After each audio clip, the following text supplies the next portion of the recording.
더뉴스 2부 시작합니다. 튀르키예 강진으로 인한 사망자가 인접국인 시리아까지 합쳐 4천 명을 넘어선 걸로 집계됐습니다. 부상자도 2만 명에 육박하는데 구조 상황이 더뎌서 인명피해는 더 늘어날 걸로 보입니다. 윤석열 대통령은 튀르키예 지진 피해 현장에 군 수송기를 동원해 구조 인력을 급파하고 긴급 의약품 지원도 신속하게 추진할 것을 지시했습니다. 미국과 유럽연합 등 국제사회도 속속 지원 의사를 밝히고 구조대를 급파하고 있습니다. 신안 앞바다에서 전복된 어선 청보호 인양 작업이 높은 파도 등 기상 상황으로 지연되고 있습니다. 해경은 인양 준비와 동시에 실종 선원 4명을 찾기 위한 사고 인근 해역 수색도 계속하고 있습니다. 대통령실의 비판을 받고 어제 하루 일정을 취소했던 안철수 국민의힘 당대표 후보가 공식 일정에 복귀했습니다. 전당대회 컷오프를 사흘 앞둔 국민의힘 안에서는 당대표와 최고위원 후보들 사이에 치열한 신경전이 벌어지고 있습니다. 검찰이 백현동 개발 특혜 의혹과 관련해 성남시청을 비롯한 40여 곳에 대한 광범위한 압수수색을 벌였습니다. 이재명 민주당 대표는 오는 10일 검찰에 출석해서 2차 조사를 받을 예정입니다. 정부가 일개 신도시 등 노후화된 계획도시를 특별 정비구역으로 지정하고 안전진단을 완화하거나 아예 면제하는 특별법을 추진합니다. 적용 대상은 택지 조정 이후 20년이 지난 곳으로 사실상 재건축 가능 연한을 10년 낮췄습니다. 오늘도 온화한 날씨 속에 미세먼지가 극성을 부리면서 중서부 지방에는 미세먼지 비상저감 조치가 시행되고 있습니다. 답답한 대기 상태는 내일 낮까지 이어지겠습니다. YTN 김영수입니다.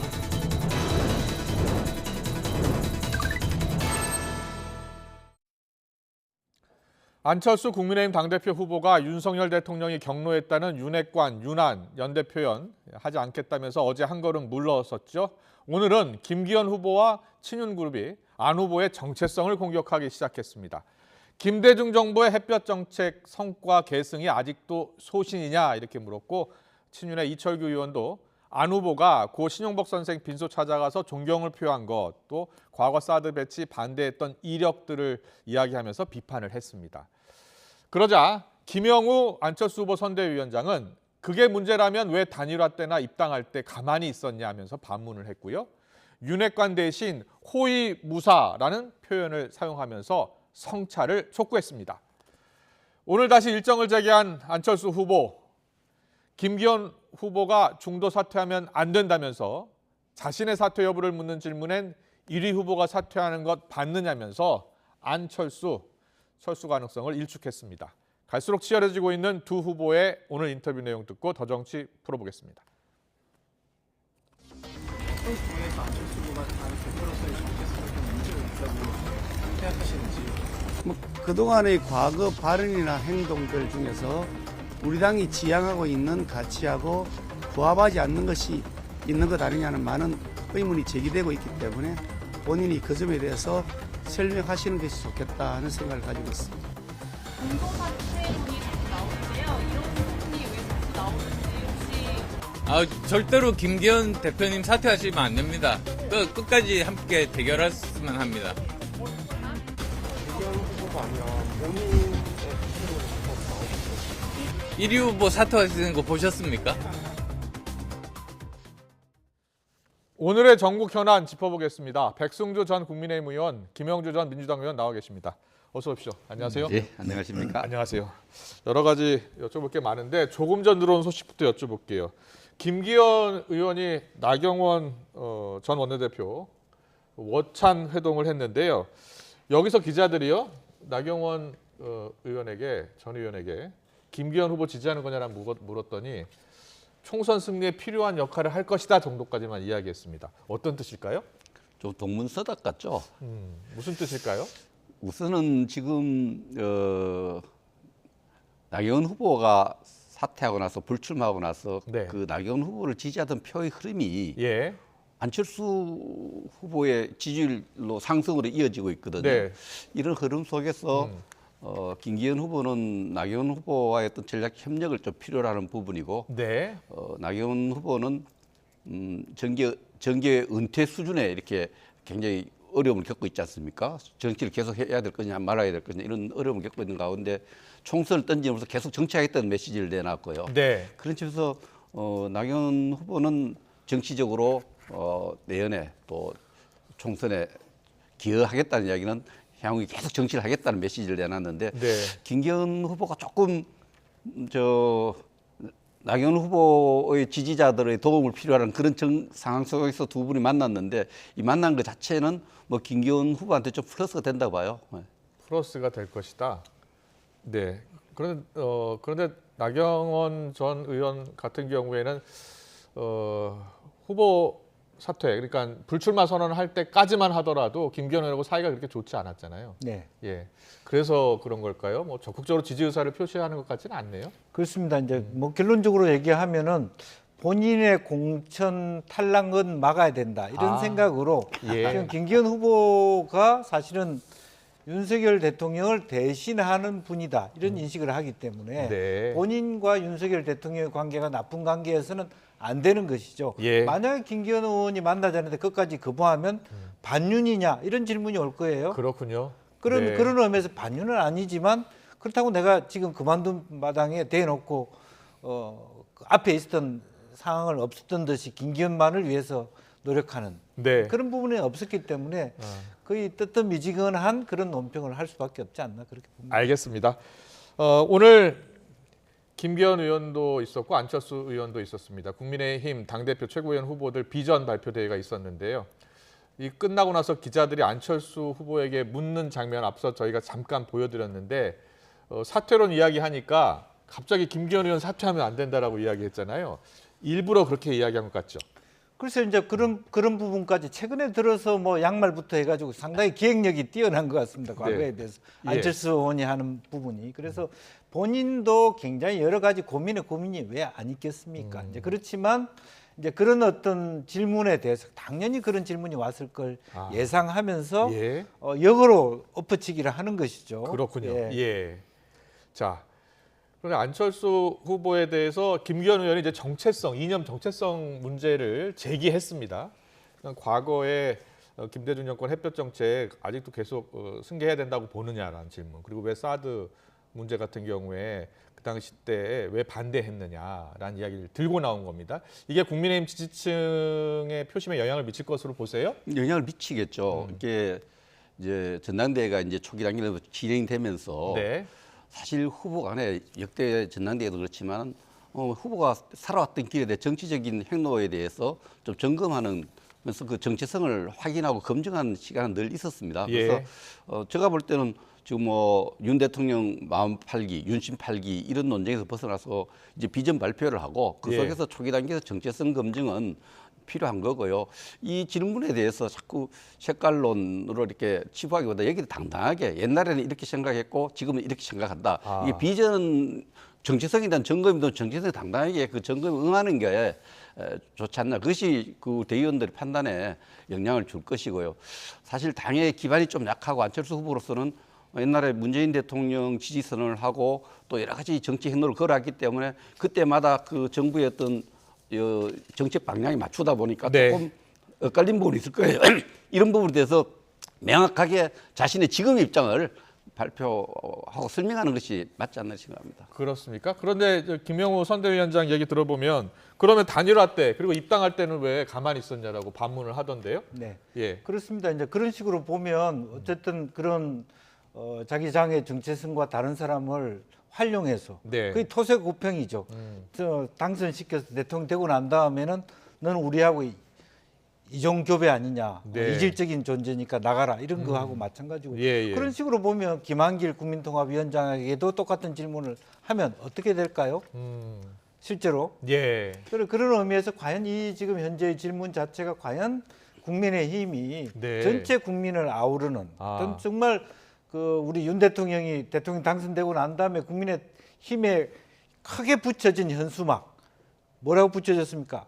국민을 하나로 통합하는 그런 나라를 만들겠다고 하는 것과 거의 정면 배치되는 것이고 뭐 후진적으로 간다고까지 그렇게 볼 수 있을 것 같아요. 이 부분은 제가 최근 그 전직 의원 포럼에서 김기현 후보하고 주고받은 또 들은 얘기를 보면은 울산시장 선거에서 떨어지고 나서 그 2년간의 이제 낭인 시절이죠. 그 낭인 시절에 광화문에서 투쟁하면서 그 보수 정당의 가치에 대해서 엄청나게 많은 얘기를 해서 자기 그 광화문 앞 투쟁할 때 그래서 예. 투쟁했던 그런 경력을 좀 대비시키려는 이런 예. 모습으로 보입니다. 알겠습니다. 본인 가치하고 연결되는 문제죠. 예, 어떻게 보면 국민의힘 전당대회가 좀 과열 양상을 보이고 있는 측면도 있는데요. 정지석 비대위원장이 전당대회 출마한 후보들에게 좀 네거티브 지양해달라라고 당부를 했습니다.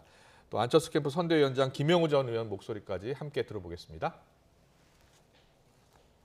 대통령과 대통령실을 이번 경선과 관련해서 언급하거나 공격하거나 하는 일은 좀 말아주십사 제가 정중하게 요청을 드립니다. 당과 대통령실은 일심동체 하나라고 저는 생각합니다. 대통령과 대통령실을 후보 자신의 선거 유불리에 따라서 끌어들이는 것은 하지 않기로 오늘 이 자리에서 좀 뜻을 좀 모아주십사 이렇게 말씀을 좀 드리겠습니다. 전당대회가 진행되는 동안에 이제 이게 진실 게임으로 가고 대통령실이 나서고 하면은 이 전당대회는 그 제대로 갈 수가 없는 거죠. 사실 이게 모든 게 우리 정부 성공시키려고 하는 일이잖아요. 이게 또 당과 대통령을 위한 게 아니라 결국 국민을 위해서 이렇게 하는 거란 말이죠. 그렇다고 했을 때는 대통령실은 우리는 중립이다. 왜 그 한 말씀을 못 하죠? 저는 그렇게 생각해요. 네. 김영무 전 의원은 지금 안철수 캠프 선대위원장 지금 지내고 있죠. 그런데 지금 안철수 캠프 쪽에서는 왜 윤심을 먼저 끌어들인 게 김기현 의원 측 아니냐. 근데 왜 안철수 의원 측에만 이렇게 경고를 보내느냐. 이 부분에 대해서 섭섭하다는 입장이에요. 예, 국민 일반의 생각에도 예. 뭐 안철수 측에서 조금 억울해할 수 있다 이렇게 네, 생각을 네. 하는데 이 부분에 이제 청와대에서 지적한 내용을 보면은 네. 조금 팩트를 위주로 누굴 편든다기보다는 예. 대통령실로서는 윤한연대, 안윤연대라는 표현이 조금 그렇고 대통령의 정치 참모들을 윤핵관으로 어떤 뭐 이준석 표현은 멸칭이죠. 수모를 주는 이 호칭, 네. 멸칭을 사용하는 이런 부분에 대해서 대통령실이 좀 그렇게 해서 대통령실을 전대에 좀 끌어들이는 것에 대해서 초기에 네. 그렇게 끌어들이지 말아라는 일종의 그런 입장을 내놨죠. 그 안철수 후보도 이걸 동의를 했어요. 생각을 그렇게 하고 있다면 안 쓰겠다고. 예. 김영우 지금 선대위원장 말은 장제윤 의원이 김기현 의원은 대통령과 일체다라는 말까지 했었고 김기현 후보도 대통령하고 밥 먹고 차 마시는 거 자랑하지 않으셨냐. 왜 이 부분에 대해서 대통령실은 지적하지 않느냐라고 이야기하면서 대통령실이 우리는 중립이다 이런 표현 해줄 수 있는데 왜 안 하고 있냐 이런 생각인 것 같아요. 글쎄요, 이제 그런 말씀이 당에서 나오고 있습니다만은 그럼에도 불구하고 대통령실의 입장은 네. 시종일관 어쨌든 김기현 후보가 우리 편이다라고 하는 것을 암묵적으로 말씀해 주신다고 봐요. 그래서 그러니까 저 중립이다라는 표현을 안 하고 있다. 네, 예. 그런 부분은 어쩔 수 없이 이미 대통령의 첫 발이 네. 그게 불법적이라는 뜻은 아닙니다. 예. 그런 방식으로 이번 전당대회를 대통령실이 보는 스탠스는 명확해졌다고 봅니다. 예. 그래서 그런 부분에 있어서 이제 더 이상 오히려 그렇다면 그냥 자기네들끼리 알아서 이야기를 하지 굳이 논의하면서까지 당내에서 다시 대통령실에 뭘 요구하는 것은 안 하는 게 더 좋을 것 같다는 생각이 들어요. 그렇군요. 이 대통령실에서는 이게 절대 당무 개입이 아니다 이렇게 이야기하면서 대통령이 한 달에 300만 원의 당비를 내고 있다. 그러니까 당에 대한 이야기 할 수 있는 것 아니냐라고 이야기를 했어요. 그랬더니 이준석 전 대표가 나도 옛날에 200만 원 넘게 냈었다. 내 말도 좀 들어주라라고 이야기했는데. 예. 예, 그 당헌 당규에 보면은 그 74조에 따르면 대통령 후보자에 대한 지위가 명확히 돼 있어요. 네. 대통령 후보로 선출되면은 당에서 당 대표보다도 당무 전반에 대한 우선적인 권리를 가진다 이렇게 돼 있는데 대통령에 대한 규정은 없지만 사실상 이 대통령 중심제에서 집권 여당에 대해서 대통령이 당무에 대해서 이렇게 저렇게 뭐 다 공개적으로도 묵시는 다 관여해왔죠. 관여했다고 네, 보는데 네. 그 부분이 조금 표현들이 뭐 1호 당원이다 또 1호 당원 이런 논쟁들은 국민들이 볼 때 그렇게 아름답지 않습니다. 그런 예. 표현들은 대통령 또 당원으로서 당무에 후보자라 이후로 그 권한이 돼 있거든요. 대통령 중심에서 이렇게 여러 가지 입장을 가질 수 있다 이 정도로 했으면 좋았지 예. 않겠나. 여당에서 그 대통령이 차지하는 비중이라고 해야 될까요? 과거에도 보면 문재인 대통령께서도 보니까 민주당 전당대회 때 이렇게 화상으로 축사 같은 거 하고 그러더라고요. 네. 예. 아니 그것은 뭐 실제적으로 보면 더 솔직하게 얘기하면 안 할 이유가 없는 거죠. 뭐. 예. 여당의 상징적인 대표가 당 대표가 있기는 하지만 대통령이기도 하고 다만 행정부의 수반이시기도 하기 때문에 그게 우리가 무슨 선거법을 위반해서 금권과 강권을 동원해서 선거에 개입하는 것의 지향태를 얘기하는 것이지 예. 실제로 자기 여당의 어떤 출신의 대통령이 여당 안에서의 소통을 원활히 하는 것 자체가 불법은 아니지 않습니까? 예, 예. 오히려 그것이 더 솔직하게 얘기하는 것이 맞고 다만 네. 우리가 문제 삼는 것은 그 대통령이라고 하는 막강한 권한을 동원한 뭐 총선 개입이라든지 이런 부분들은 뭐 그거는 명쾌하게 불법이니까 네. 그것은 우리가 바람직하지 않다고 보는 겁니다. 알겠습니다. 국민의힘 지금 김기현 의원의 후원회장이죠. 심평 변호사의 발언이 이제 논란입니다.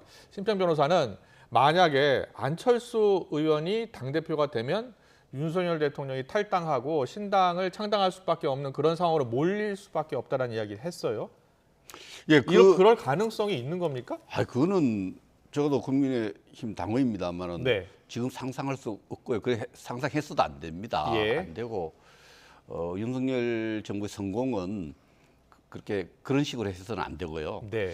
그래서 지금 심평 변호사가 네. 김기현 후보의 그 후원회 회장인데 후원회 회장 무슨 역할을 하는지는 모르겠지만 예.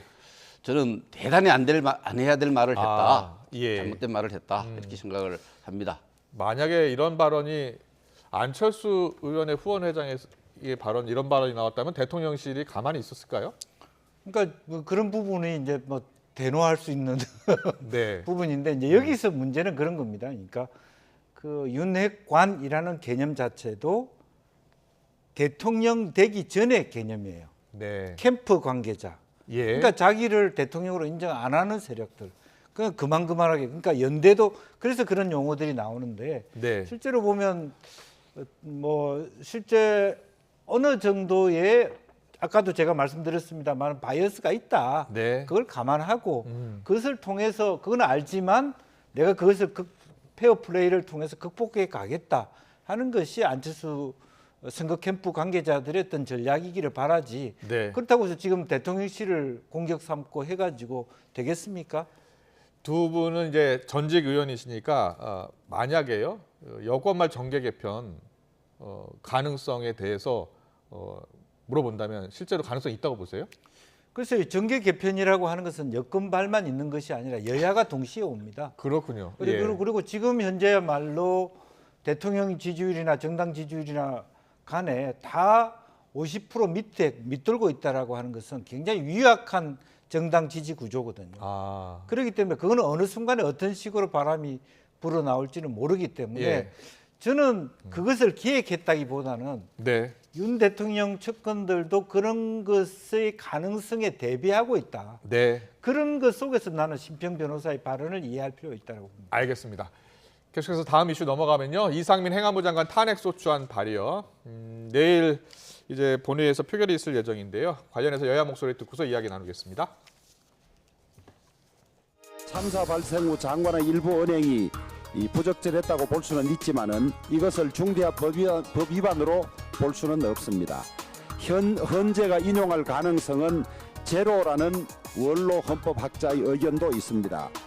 민주당이 당론으로 발행한 탄핵이 기각된다면 그에 따른 혼란과 결과는 온전히 민주당이 책임져야 할 것입니다. 설령 정치적으로 불리할지라도 민주당은 그 계산기는 완전히 내려놓고 오직 국민이 하라는 일을 분명히 하겠습니다.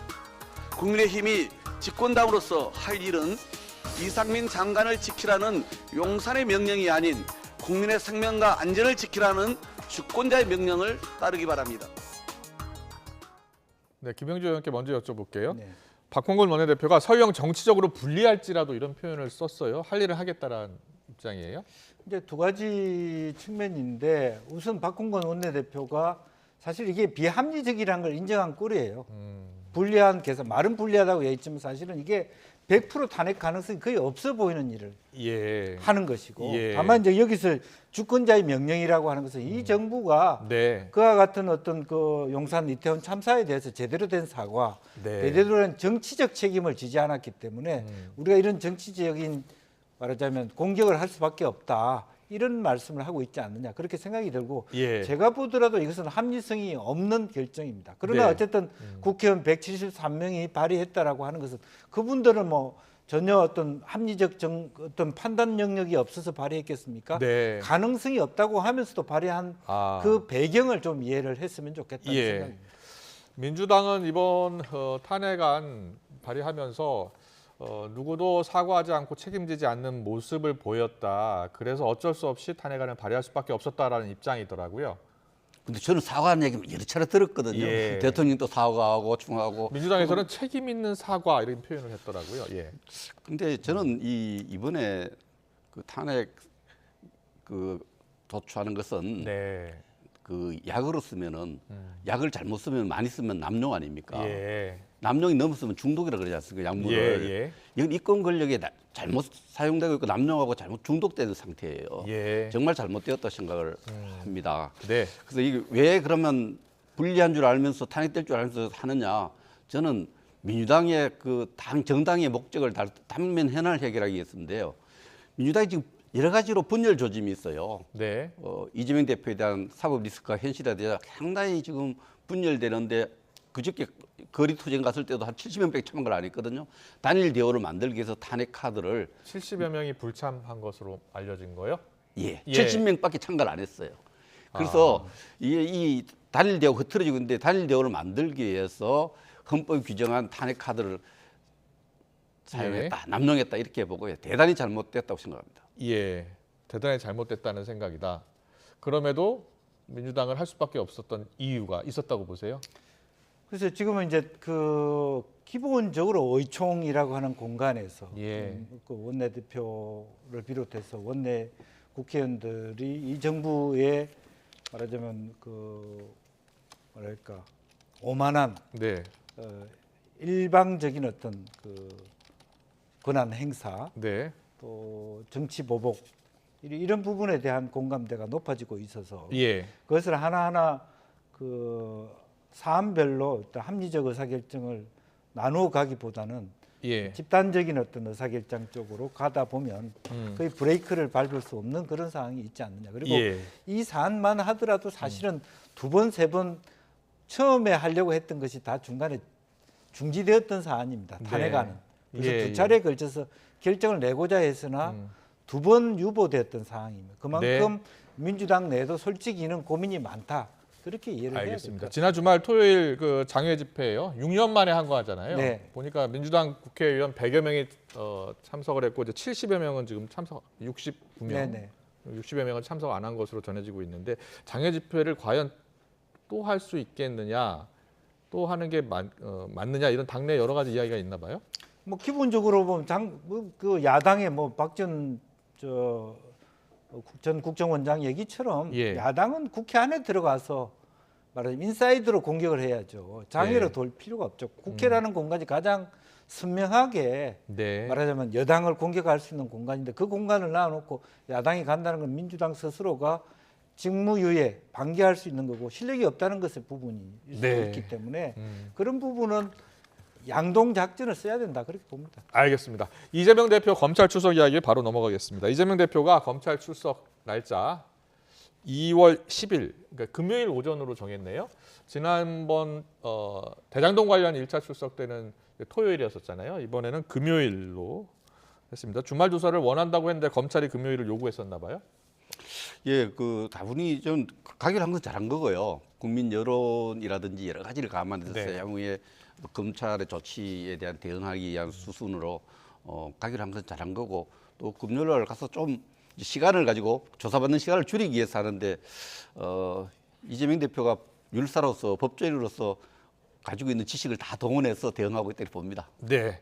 오늘 그런데 대장동 위례 신도시 개발 비리 관련해서 이제 소환 조사를 하게 됐잖아요. 그런데 이번에 또 백현동 관련해서 또한 40여 곳을 압수수색을 검찰이 또 했나 봐요. 실제로 어떤 면에서 보면 검찰 입장에서는 대장동이나 위례보다는 훨씬 백현동이 사건에 대한 임팩트라든지 또 법을 위반할 가능성이 굉장히 높다 그렇게 보는 것 같아요. 그래서 그런 데 대한 핵심적인 스모킹건을 지기 위해서라도 불가피하게 하고 또 그런 의미에서 그걸 하나의 피해자로서 이재명 대표를 심리적으로 압박하는 데 굉장히 유효하다 그렇게 생각하는 것 같고요. 40군데라고 하는 것은 전방위적으로 다 틀었다 그렇게 봐야 되겠죠. 그렇군요. 예. 그런데 만약에 이번에도 이재명 대표가 검찰에 출석했을 경우에 서면 진술서로 가름할까요? 어떻게 보세요? 뭐 충분히 그런 그 수사 대상, 수사 그 범위 이런 것들은 이재명 대표가 가늠할 수 있는 영역이라서 뭐 과거와 다름없는 패턴으로 나올 수 있다 그렇게 보여집니다. 과거와 다름없는. 예.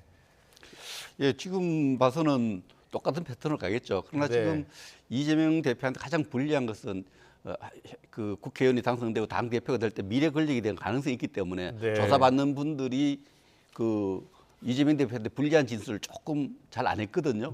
김성태 상방울 회장 같은 경우를 보면은 기업은 살리고 싶거든요. 그 대북 송금 관련해서 이재명 대표가 굉장히 불리한 진술을 계속 하고 있습니다. 그래서 백현동 조사와 관련해서 결코 이 사법적 여건은 이재명 대표한테 불리하게 돌아가고 민주당에게도 굉장히 암흑 같은 시간이 다가오고 있다 저는 봅니다. 네. 지금 대정부 질문 기간이잖아요. 근데 대정부 질문 사실 지금 민생 현안이 굉장히 많은데 보니까 이번에도 정치 공방이 많더라고요. 한동훈 장관하고 정청래 의원 그 질문 주고받는 거 보셨죠? 네. 예. 근데 저는 이제 대정부 질문은 역사적으로 이제는 좀 방식의 변화를 좀 방식의 변화가 있어야 되겠다. 예. 왜냐하면 지금 뭐 의원님 계시지만 대정부 질문이요. 질문자만 바뀌고 똑같아요. 처음부터 끝까지 지켜보는 사람들은 사람만 바뀌고 질문 내용과 답변 내용이 똑같습니다. 열 사람이 하면 거의. 그리고 영국이나 그런 데는요. 실제로 필요하면 두 사람이 만나는 거죠. 그렇죠. 내가 한동훈 장관한테 물어볼 게 있으면 둘이 만나서 물어보면 되지 왜 큰 마이크 대고 그렇게 호탕을 쳐야 됩니까? 그런 의미에서 비효율적이고 지금 현재 오히려 더 제가 생각하는 건 가스 요금이라든지 이런 것은 머리를 맞대고 국민 고통을 줄여줄 수 있는 방안을 원하는 거지 과거 정책의 문제다, 현 정부의 문제다. 그게 국민이 바라는 바가 아닙니다. 계속하고요. 지금 대정부 질문 특히 민주당 하는 거 보면 아직도 대통령 선거 하고 있는 것 같아요. 1년이 지났는데 대통령 가족에 대한 얘기는 김건희 여사 이런 얘기는 좀 안 했으면 좋겠어요. 제가 생각할 때 민주당 입장에서도 어느 나라나 대선 과정에서는 대선 중에는 가족에 대한 얘기 많이 나옵니다. 정치성에 대한 검증도 가족에 대한 나오지만 대통령 선거 끝나면은 그 대통령을 상대로 대정부 질문을 해야죠. 가족 얘기는 조금 절제하는 게 민주당에도 도움이 안 되겠냐는 생각이 들고요. 대통령 선거 끝났습니다. 네. 알겠습니다. 대정부 질문 어떻게 하든 뭐 형식 방법 좀 바꿔야겠다는 말씀 해주셨고요. 오늘 정치권 이슈 여기까지 듣겠습니다. 백순주 전 국민의힘 의원, 김영주 전 민주당 의원과 함께했습니다. 잘 듣습니다. 고맙습니다.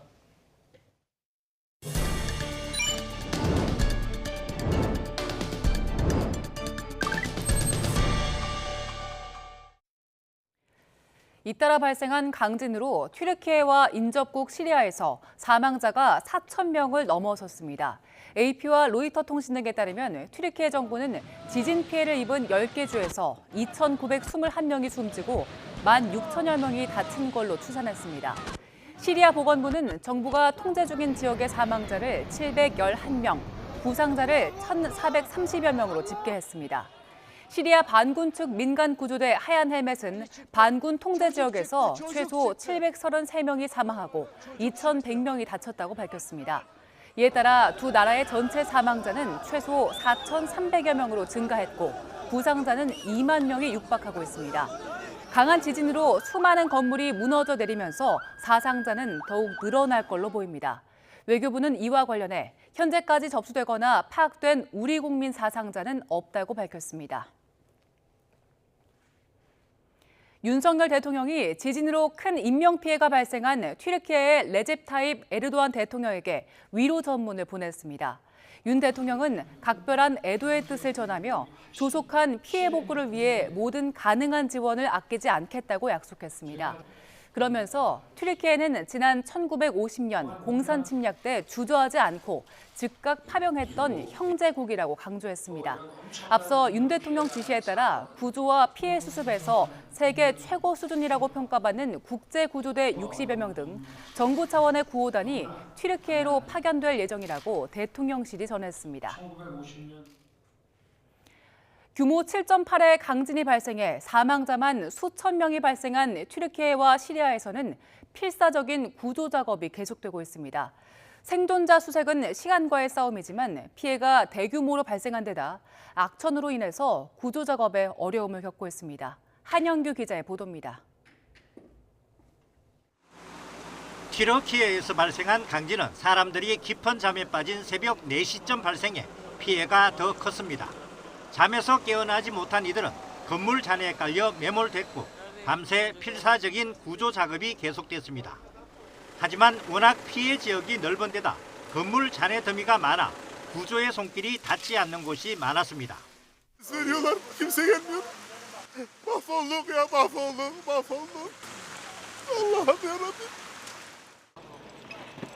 맨손으로 시멘트 더미를 치워보지만 엄청난 건물 잔해에 감당하기 힘들 정도입니다.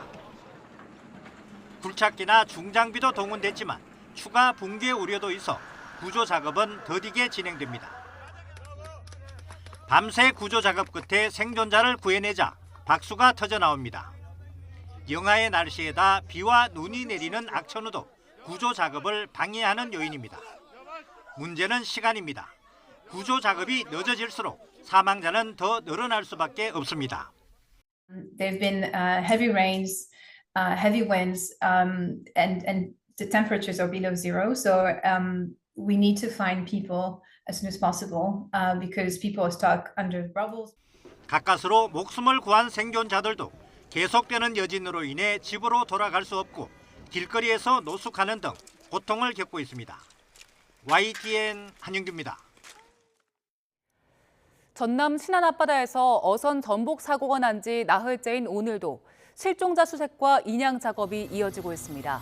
목포 해양경찰서는 전복된 어선 청보호를 사고 해역으로부터 남동쪽으로 18km 떨어진 대허사도 해역으로 옮겨 본격적인 인양을 준비하고 있습니다. 다만 빠른 유속과 너울성 파도로 인해 인양 작업 여건은 어제보다 나빠지는 걸로 전해졌습니다. 해경은 크레인을 이용해서 청보호를 바지선 위로 끌어올린 뒤에 실종자를 찾기 위한 내부 수색을 진행할 계획입니다.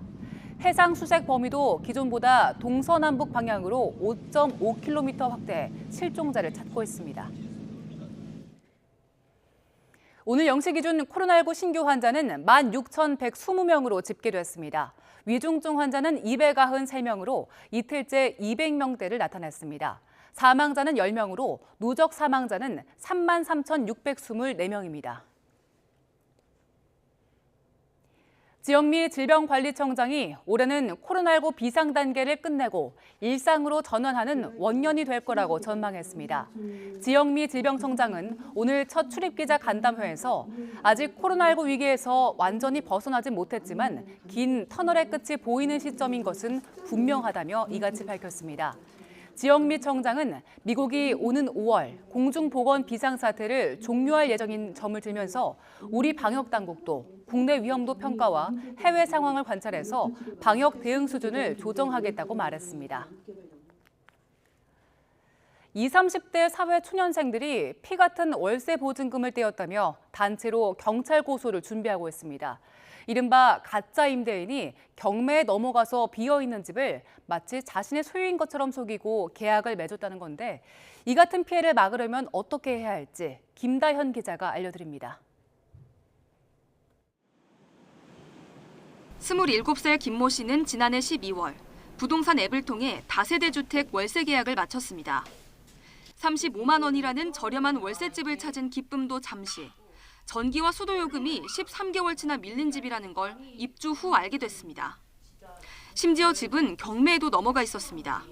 우편물에 용지가 날라와서 확인을 해보고 전화를 했더니 경매에 넘어갔다고.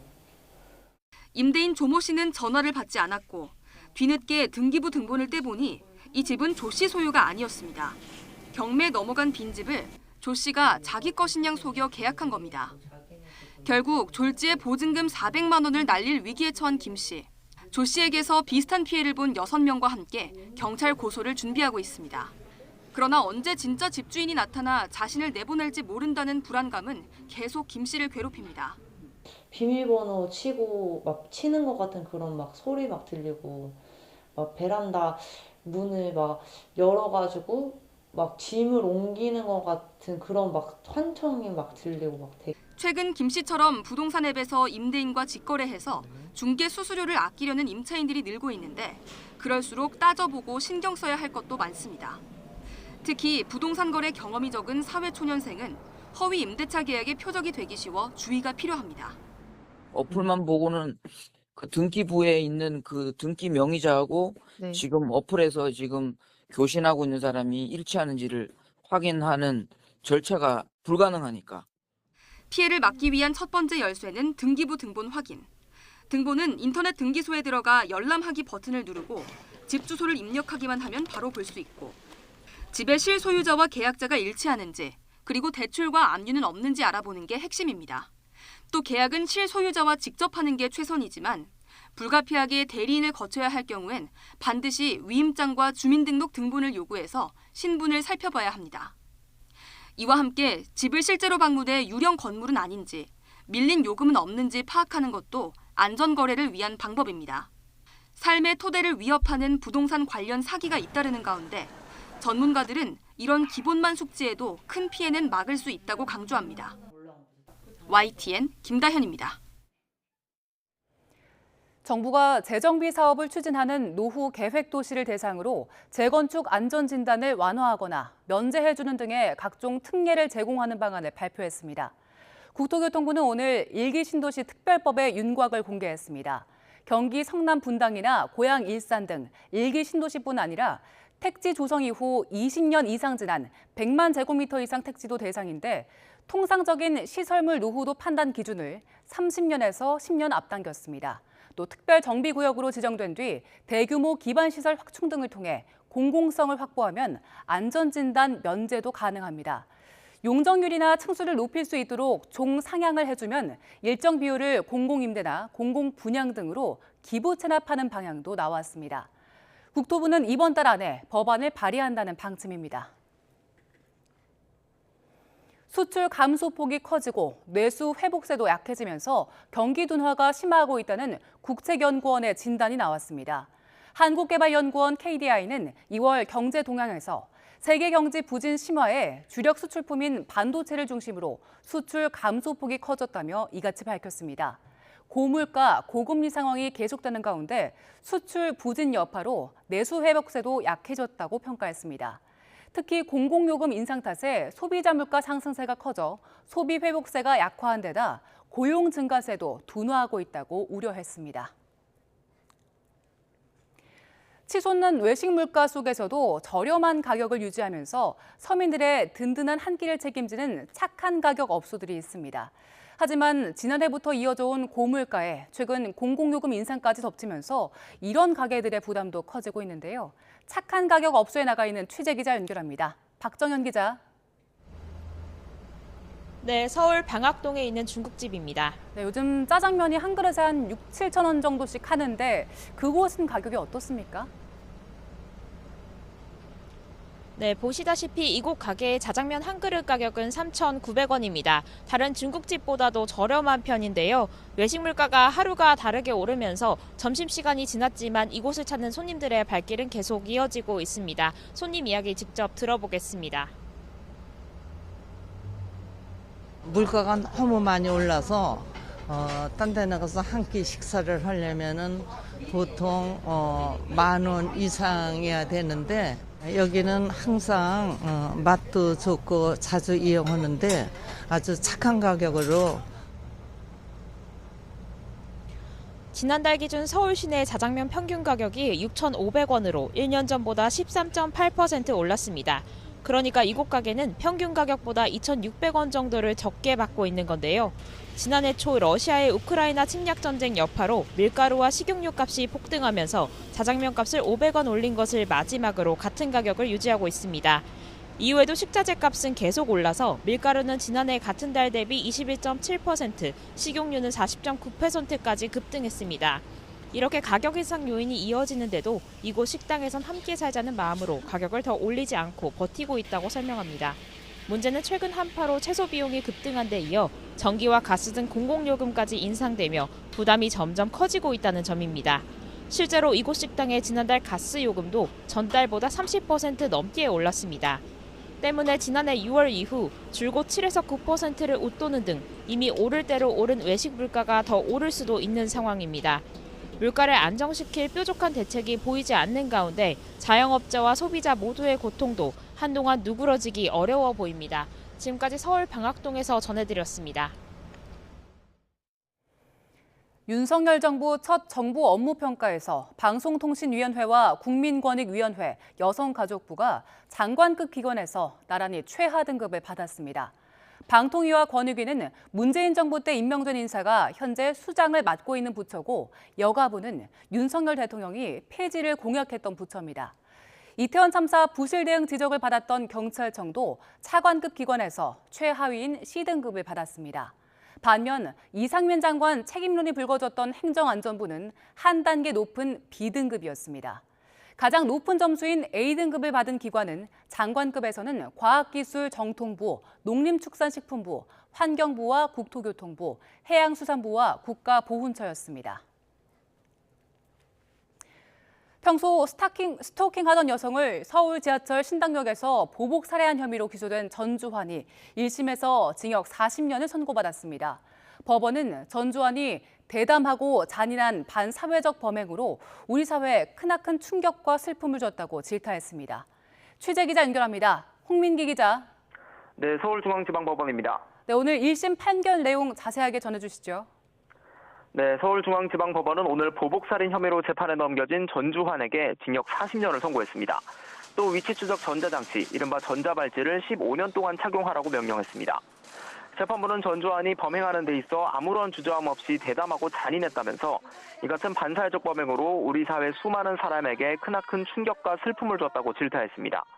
전주환에 대한 재범 위험성 결과는 17점으로 폭력범죄 재범 위험성이 높고 사이코패스 측정도 사이코패스 기준 내는 미치지 못하지만 재범 위험이 중간 정도로 평가된다고 설명했습니다.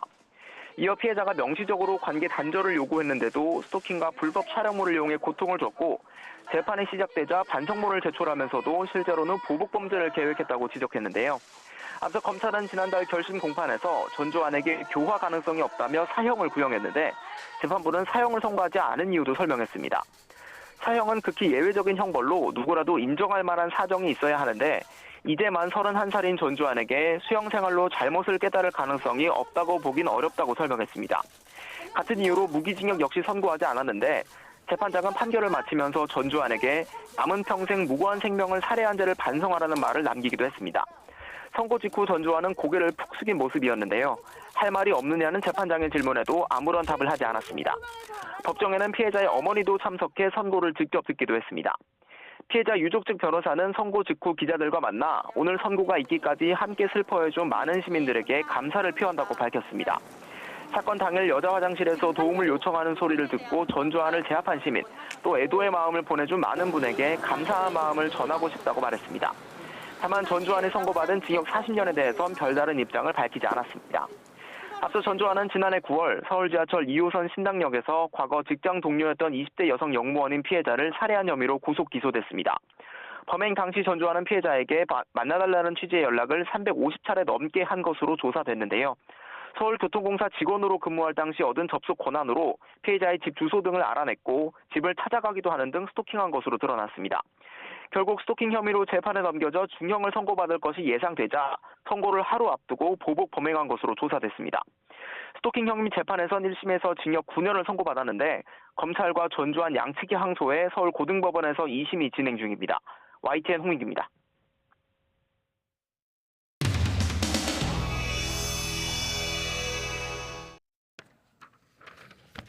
장관님, 예.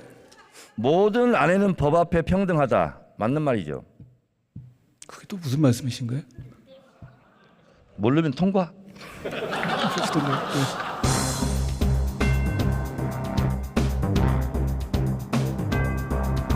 먼저 한동훈 법무부 장관님 앞으로 나와 주십시오. 이재명 대표를 당대표로 예우하지 말고 체포영장 발부해 강제 수사해야 한다고 봅니다. 장관님, 이재명 대표를 구속 수사하시겠습니까? 하겠습니다. 저는 이재명 대표가 대한민국은 법치주의 국가고요. 법에 따라서 검찰이 공정하게 수사할 거라고 생각합니다. 이재명 대표의 혐의가 사실로 드러나면 이 혐의를 덮으려 했던 민주당 의원들 공범 아닙니까?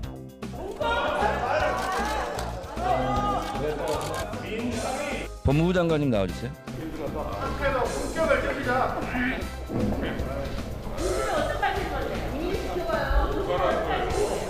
장관님. 예. 김건희 여사하고 친합니까? 아닙니다. 안 친합니까? 예? 안 친합니까? 김건희 여사하고 안 친합니까? 김건희 여사 실시가 녹취록을 보니까 한동훈 하던데 서로 반말합니까? 위원님 안 보는 자리에서 한동훈님 그럽니까? 김건희 주가 조작 사건과 윤석열 검사의 보직이 묘하게 잘 맞아떨어집니다. 전혀 묘하지 않습니다. 따져보시면 아실 것 같아요. 안 물어봤어요. 잠잡고 있어요. 제 얘기 시간이에요.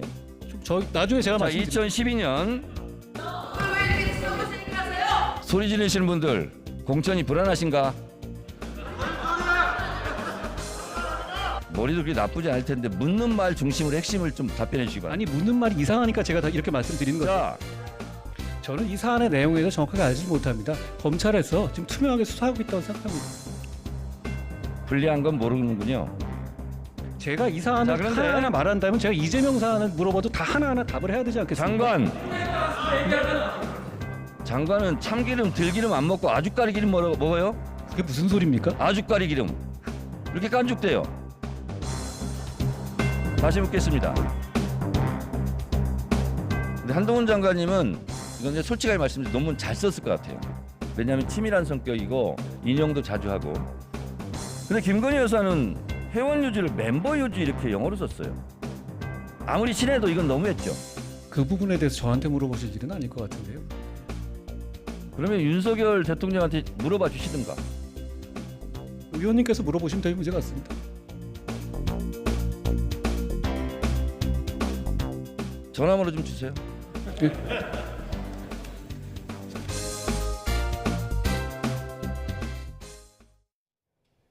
오늘도 낮 동안 온화함이 감돌고 있습니다. 현재 서울 기온은 8.9도까지 오르면서 예년 기온을 5도가량 크게 웃돌고 있는데요. 다만 오늘도 추위 대신 초미세먼지가 말썽입니다. 현재 남해안을 제외한 전국 대부분 지역의 대기질이 나쁨 수준까지 올라 있고요. 경기와 인천, 충청과 전북지방은 초미세먼지 주의보도 내려진 상태입니다. 이에 따라 오늘 밤 9시까지 서울 등 중서부 지방에서는 고농도 미세먼지 비상 저감 조치가 시행되는데요. 이들 지역에서는 공공사업장과 공사장의 운영이 단축되고 5등급 차량의 운행이 제한되는 점 참고해 주시기 바랍니다. 또 오늘 늦은 오후부터 내일 새벽 사이 영동 지방에는 5mm 미만의 비가 조금 내리겠지만 양이 워낙 적어 대기의 건조함을 해소해주지는 못하겠습니다. 계속해서 불씨 관리 철저히 해주시기 바랍니다. 내일은 전국이 대체로 맑겠고 추위 걱정도 없겠습니다. 내일 서울 아침 기온 영하 2도, 대전 영하 3도, 광주는 영하 1도가 예상됩니다. 낮 동안에도 예년 기온을 3에서 5도가량 웃돌겠습니다. 내일 낮 기온 서울 7도, 대전 9도, 광주와 대구는 11도가 예상됩니다. 당분간 예년보다 온화한 날씨가 이어지겠지만 일교차가 크게 벌어지겠고요. 다가오는 금요일에는 전국에 비나 눈이 내릴 전망입니다. 지금까지 날씨 정보였습니다. 네, 이슈를 더 쉽게 전해드리는 더 뉴스, 내일은 더 준비하겠습니다. 잠시 뒤 뉴스큐가 방송됩니다. 시청해주신 여러분 고맙습니다.